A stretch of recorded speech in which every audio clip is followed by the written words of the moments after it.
ಕೇಳಿಸಿದ್ದು ಓಂಕಾರ ನಿನಾದ. ಪ್ರಣವದಲ್ಲಿ ಏನು ಮಹತ್ವ ಅಡಗಿದೆ ಎಂದು ಅರಿತ ನಾವು ಅದನ್ನೇ ಸ್ತುತಿ ಮಾಡಿದಾಗ ಪೂರ್ಣ ರೂಪದಿಂದ ಕಂಗೊಳಿಸಿದೆಯ ಮಾತೆ. ನಿನ್ನ ದಿವ್ಯ ದರ್ಶನದಿಂದ ಅಂತರಂಗದಲ್ಲಿ ಆವರಿಸಿದ ಭಯವು ನಿವಾರಣೆಯಾಗಿದೆ. ಸಕಲ ಭಯ ನಿವಾರಕ್ಕೆ ಅನ್ನುವುದರಲ್ಲಿ ಯಾವುದೇ ಅನುಮಾನವಿಲ್ಲ. ಆದಿಯಲ್ಲಿ ಕಾಣಿಸಿಕೊಂಡವಳು ಆದಿಮಾಯಾ ದೇವಿ. ಎಲ್ಲರೂ ಒಂದಾಗಿ ಭಕ್ತಿಯಿಂದ ಸ್ತುತಿ ಮಾಡ್ತಾ ಇದ್ದೇವೆ. ರಕ್ಷಿಸಬೇಕು ತಾಯೇ, ರಕ್ಷಿಸಬೇಕು. ಆದ್ಯಂತರಹಿತೆ ದೇವಿ ಆದಿಶಕ್ತಿ ಮಹೇಶ್ವರಿ ಯೋಗಜೆ ಯೋಗ ಸಂಭೂತೆ ಆದಿಮಾಯೆ ನಮೋಸ್ತುತೆ. ಓ ಪರಾತ್ಪರ ಶಕ್ತೆ, ಅಗಾಧವಾದಂತಹ ಜನರಿ ಆವರಿಸಿದಂತಹ ಕತ್ತಲೆ ಈ ಮಧ್ಯೆ ನಮ್ಮ ಮೂವರ ಹುಟ್ಟಾಯಿತು. ನಾವು ಯಾರು ಎನ್ನುವ ಹಾಗೆ ಭೀತಿಗೊಂಡಂತಹ ಕಾಲಕ್ಕೆ ಕಣ್ಣದ್ವಯಗಳಿಗೆ ಕೇಳಿದಂತಹ ಓಂಕಾರ, ಅದನ್ನೇ ಏಕೋ ಭಕ್ತಿಯಿಂದ ಮನಸ್ಸಿನಲ್ಲಿ ಧ್ಯಾನಿಸಿಕೊಂಡಾಗ ಓಂಕಾರವೇ ಆಕಾರವೆತ್ತು ನಮ್ಮ ಮುಂದೆ ಸಾಕಾರಗೊಂಡವಳಿದ್ದೀಯ. ಅಮ್ಮ, ನಿನ್ನ ಪ್ರತ್ಯಕ್ಷ ಮಾತ್ರದಿಂದಲೇ ಆವರಿಸಿದಂತಹ ಕತ್ತಲೆ ಎತ್ತಲು ಸರಿದು ಹೋಯಿತು. ಜ್ಞಾನ ಪಂಚಕಗಳು ಜಾಗೃತಗೊಂಡವು. ನೀನಿದ್ದಂತಹ ಸುಜ್ಞಾನದಿಂದಲೇ ನೀನೇ ನಮ್ಮ ಜನ್ಮಕ್ಕೆ ಕಾರಣೀಭೂತಳು ಎನ್ನುವುದನ್ನು ಅರ್ಥವಿಸಿಕೊಂಡು ಜನನಿ ಎನ್ನುವ ಹಾಗೆ ಸ್ತುತಿಸಿದವರಿದ್ದೇವೆ. ಸನ್ನಿಧಾನದಲ್ಲಿ ಬೇಡಿಕೊಳ್ಳುವುದು ಇಷ್ಟೇ, ಮಮತೆಯ ಮಡಿಲೊಳು ಮಾತೆ ಮಕ್ಕಳನ್ನು ಪೊರೆಯೋಪಾದಿಯಲ್ಲಿ ನಮ್ಮೂವರನ್ನು ಉತ್ತರಿಸಬೇಕಮ್ಮ. ಜಯ ಜಯ ಜಯ ಜಯ ಜಯ ಜಯ.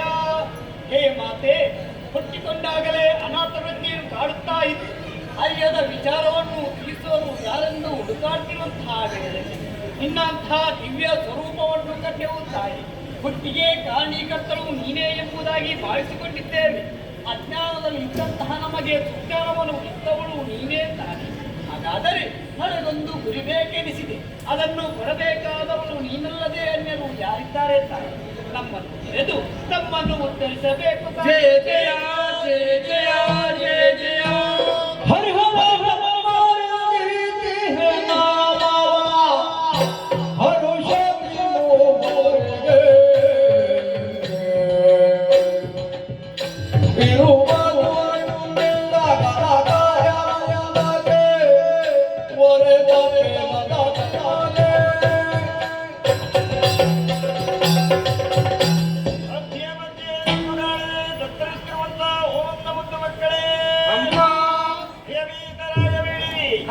ನಿಮ್ಮ ಸೃಷ್ಟಿಗೆ ಕಾರಣೀಭೂತಳು ನಾನೇ ಆಗಿದ್ದೇನೆ.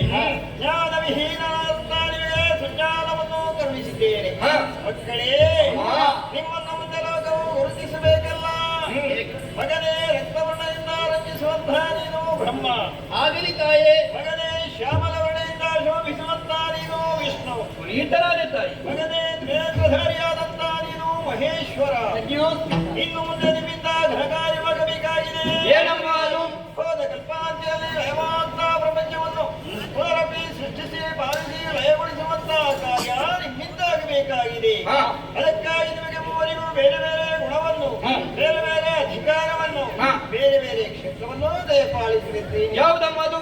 ಮಗನೇ ಬ್ರಹ್ಮ, ರಾಜಸಗುಣ ಅಂತ ನೀನು ಸತ್ಯಲೋಕದಲ್ಲಿದ್ದು ಸೃಷ್ಟಿಯ ಕಾರ್ಯವನ್ನು ಮಾಡುತ್ತಾ ಇರು. ನಿನ್ನಾಚೆ ಶಿರೋಧಾರ್ಯ. ಮಗನೇ ವಿಷ್ಣು, ಮಾತೆ ಸಾತ್ವಿಕ ಗುಣಭರಿತನ ಅಂತ ನೀನು ವೈಕುಂಠದಲ್ಲಿ ನೆಲೆಯಾಗಿದ್ದು ಪಾಲನೆಯ ಕರ್ತವ್ಯವನ್ನು ವಹಿಸುತ್ತಾ ಇರು. ನಿನ್ನ ಇಚ್ಛೆಯಂತೆ.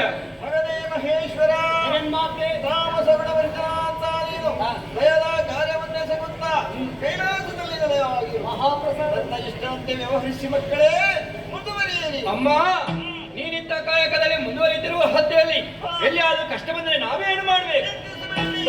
ಕಷ್ಟ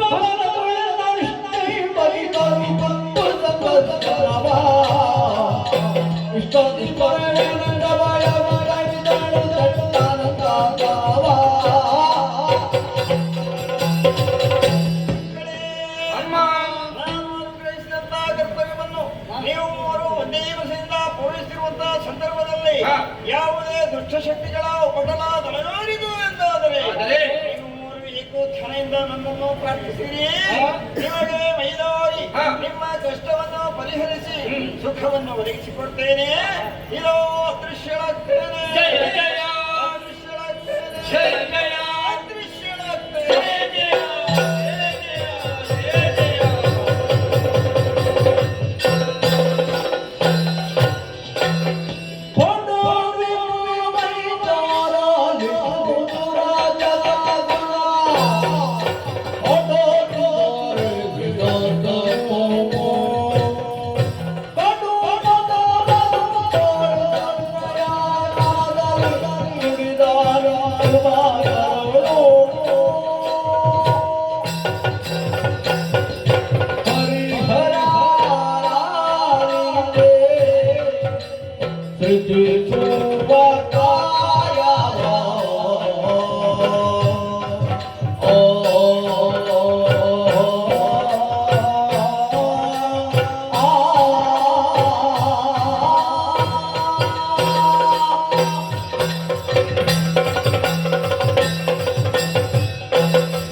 ಈ ಕಲ್ಪದ ಹೊಸ ಪ್ರಯೋಗ ಯಾವುದು ಅಥವಾ ಹೊಸ ಸೃಷ್ಟಿ ಯಾವುದು ಎನ್ನುವ ಬಗ್ಗೆ ಆಲೋಚನೆ ಮಾಡ್ತಾ ಇದ್ದವನ ಈಗ ನೀನು ಕೃತಿಯನ್ನು ಬಿಡುವುದು ಮಾತಿಗೆ ತೊಡಗಿತ್ತು. ಕಾರಣ ಉಂಟು. ಏನು? ಮಾಡುವಂತಹ ಕರ್ತವ್ಯದಲ್ಲಿ ಯಾವುದಾದ್ರೂ ಒಬ್ಬ ಯಜಮಾನ ನಾಯಕ ಎನ್ನುವ ಬೇಕು ಎನ್ನುವ ಹಾಗೆ ತೀರ್ಮಾನಿಸಿದೆ. ಯಾಕೆ ಅಂದ್ರೆ ಸೃಷ್ಟಿ ಸ್ಥಿತಿ ಲಯ ಮೂರು ಕಾರ್ಯವನ್ನು ಮಾಡುವಲ್ಲಿ ಏನಾದ್ರೂ ನಿರ್ದೇಶನಕ್ಕೆ ಒಬ್ಬ ಇದ್ದ ಅಂತ ಆದ್ರೆ ಸಮರ್ಥವಾಗಿ ಪ್ರಪಂಚ ಸೃಷ್ಟಿಸುವುದಕ್ಕೆ ಕಾರಣವಾಗುತ್ತದೆ ಅಂತ ಯೋಚನೆ ಮಾಡಿ ನಾನು ತೀರ್ಮಾನ ಮಾಡಿದ್ದೆ. ಏನು ತೀರ್ಮಾನ? ನಮ್ಮ ಮೂವರಲ್ಲಿ ಸರಿಯಾಗಿ ನೋಡಿದೆ ಅಂತ ಆದ್ರೆ ನಿಮಗಿಂತ ನಾನು ಶ್ರೇಷ್ಠ, ಅಂದ್ರೆ ನಾನು ದೊಡ್ಡವ. ಕಾರಣ ಬೇರೇನೂ ಅಲ್ಲ, ಅಮ್ಮ ಮೊದಲಾಗಿ ಕರೆದದ್ದು ನನ್ನನ್ನು ಅಷ್ಟೇ ಅಲ್ಲ, ಕೊಟ್ಟಂತಹ ಹೆಸರು ಬ್ರಹ್ಮ. ಏನು ಪದದರ್ಥ? ದೊಡ್ಡದು. ಹೆಸರಿನಲ್ಲಿ ನಾನು ದೊಡ್ಡವನಾಗಿದ್ದೇನೆ ಅಷ್ಟೇ ಅಲ್ಲ, ಮಾಡುವಂತಹ ಕರ್ತವ್ಯ ಇರುವಂತಹ ಕ್ಷೇತ್ರ ಎಲ್ಲವೂ ಹಿರಿತನವನ್ನು ಹೊಂದಿದ ಕಾರಣ ನಾನು ದೊಡ್ಡವ ಎನ್ನುವುದನ್ನು ನೀವು ಒಪ್ಪಿಕೊಂಡು ನಾನು ಹೇಳಿದಂತೆ ಕೇಳತಕ್ಕದ್ದು. ನೀನು ನಾನು ಹೇಳಿದ ಹಾಗೆ ಪಾಲಿಸಬೇಕು, ನೀನು ನಾನು ಹೇಳಿದ ಹಾಗೆ ಲಯಗೊಳಿಸಬೇಕು. ನೀವಿಬ್ಬರು ನಾನು ಹೇಳಿದಾಗೆ ಕೇಳ. ಅಮ್ಮ ನಿನ್ನ ಮಾತನ್ನು ಕೇಳುವಾಗ ನಗುವನು. ನಮ್ಮ ಮಾತನ್ನು ಆಡುವಾಗ ಮತ್ತೊಬ್ಬರು ನಗುವ ಹಾಗಿರಬಾರ್ದು. ಈಗ ನಗು ಯಾಕೆ? ಕಾರಣವಿಟ್ಟು ನೀನು ಆಡಿದ್ಯಲ್ಲ ನಾನು ದೊಡ್ಡವ ಎನ್ನುವ ಹಾಗೆ, ಅದಕ್ಕೆ ಸೂಚಿಸಿದ್ದೇನು ಬ್ರಹ್ಮ ಅಂದ್ರೆ ದೊಡ್ಡದು ಎನ್ನುವ ಹಾಗೆ. ನೀನು ನಿನ್ನ ಬಗ್ಗೆ ಆಲೋಚನೆ ಮಾಡುವುದು ಸರಿಯಲ್ಲ. ನಿನ್ನೊಂದಿಗೆ ನಾವಿಬ್ಬರಿದ್ದೇವೆ, ನಮ್ಮ ಬಗ್ಗೆ ನೀನು ಆಲೋಚನೆ ಮಾಡಬೇಕು. ಏನು ಆಲೋಚನೆ? ವಿಷ್ಣು ಅಂದ್ರೆ ಏನು? ಸರ್ವವ್ಯಾಪಕ ಎನ್ನುವ ಅರ್ಥ. ಎಲ್ಲದರಲ್ಲಿಯೂ ನಾನು ವ್ಯಾಪಿಸಿಕೊಂಡಿದ್ದೇನೆ. ಸರಿ, ನೀನು ಮಾತ್ರ ಇನ್ನು ಮಾತನಾಡುವ ರೀತಿಯಲ್ಲಿ ನಾನು ಮಾತನಾಡುವುದಕ್ಕೆ ತೊಡಗಿದ್ರೆ ನಾನು ಕೂಡ ದೊಡ್ಡವನೇ ಆಗ್ತೇನೆ. ಆದ್ದರಿಂದ ಯಾವ ಕಾರಣಕ್ಕೂ ನಿನ್ನ ದೊಡ್ಡವ ಎನ್ನುವ ಹಾಗೆ ಒಪ್ಪಿಕೊಳ್ಳುವುದಕ್ಕೆ ನನ್ನ ಮನಸ್ಸು ಒಪ್ಪುತ್ತಾ ಇದೆ. ನೀನು ಒಪ್ಪದಿದ್ರೆ ಏನು? ಇವನಲ್ಲಿ ಕೇಳುವ ನಿನ್ನ ಅಭಿಪ್ರಾಯ ಹೇಗೆ? ಬ್ರಹ್ಮ, ನೀನು ದೊಡ್ಡವನು ಹೌದು, ಹರಿಯು ನಿನ್ನಗಿಂತಲೂ ಸಣ್ಣವನು. ನನಗಿಂತ ಸಣ್ಣ ನಾನು ದೊಡ್ಡವ ಅಂದ್ರೆ ಹರಿಯು ನಿನ್ನಗಿಂತಲೂ ಸಣ್ಣವನು. ಆದ್ರೆ ನಿಮ್ಮ ಇಬ್ಬರಿಗಿಂತಲೂ ದೊಡ್ಡವನಾಗಬಹುದು. ಬರೇ ಬಾಯಿಯಲ್ಲಿ ಹೇಳಿದ್ರೆ ಸಾಕಾಗುದಿಲ್ಲ, ಏನಾದ್ರೂ ತೋರಿಸುವುದಕ್ಕೊಂದು ಆಧಾರ ಉಂಟಾ? ಉಂಟು. ಈಗ ಆಧಾರ ಇಲ್ಲದ್ರೆ ಏನು ಮಾಡುವುದಕ್ಕಾಗುದಿಲ್ಲ. ಏನುಂಟು ಆಧಾರ? ತಾಯಿ ಹೆಸರಿಟ್ಟು ಕರೆದದ್ದು ಹೇಗೆ? ಈಶಾ ಎಂಬುದಾಗಿ. ಇನ್ನೊಂದು ಅರ್ಥದಲ್ಲಿ ಹೇಳ್ಬೇಕಾದ್ರೆ ಯಜಮಾನ. ಸರಿ, ಈಗ ಯಜಮಾನ ಅಂದ್ರೆ ಯಾರು? ನಾನು ಆಗ್ತೇನೆ. ಆ ಯಜಮಾನ ಹೆಸರಲ್ಲೇ ಉಂಟಲ್ಲ, ಈಗ ಯಜಮಾನ ಎಂಬುದಾಗಿ. ಹಾಗಾದ್ರೆ ನಿಮಗಿಂತಲೂ ದೊಡ್ಡವ ನಾನಾಗುತ್ತಾನೆ. ನೀನಾ? ಈಗ ಹಾಗಿದ್ರೆ ನೀನು ದೊಡ್ಡವ ಅಂತ ಒಪ್ಪಿಕೊಳ್ಳೋದು ಅಷ್ಟೇ, ಇನ್ನೇನಾದ್ರೂ ಉಂಟು? ಮತ್ತೆ ಸರಿಯಾಗಿ ನೋಡುತ್ತೆ. ಏನು? ನನ್ನಲ್ಲೊಂದು ಹೆಚ್ಚಿನ ಕಣ್ಣಿದೆ, ಕಿಚ್ಚು ಕಣ್ಣು. ಸಕಲ ಜೀವರಾಶಿಗಳನ್ನು ಸುಟ್ಟು ಭಸ್ಮವಳಂತ ಶಕ್ತಿ ಈ ಕಣ್ಣಲ್ಲಿದೆ. ಹಾಗಾಗಿ ಹೇಳು, ನಾನು ದೊಡ್ಡವ.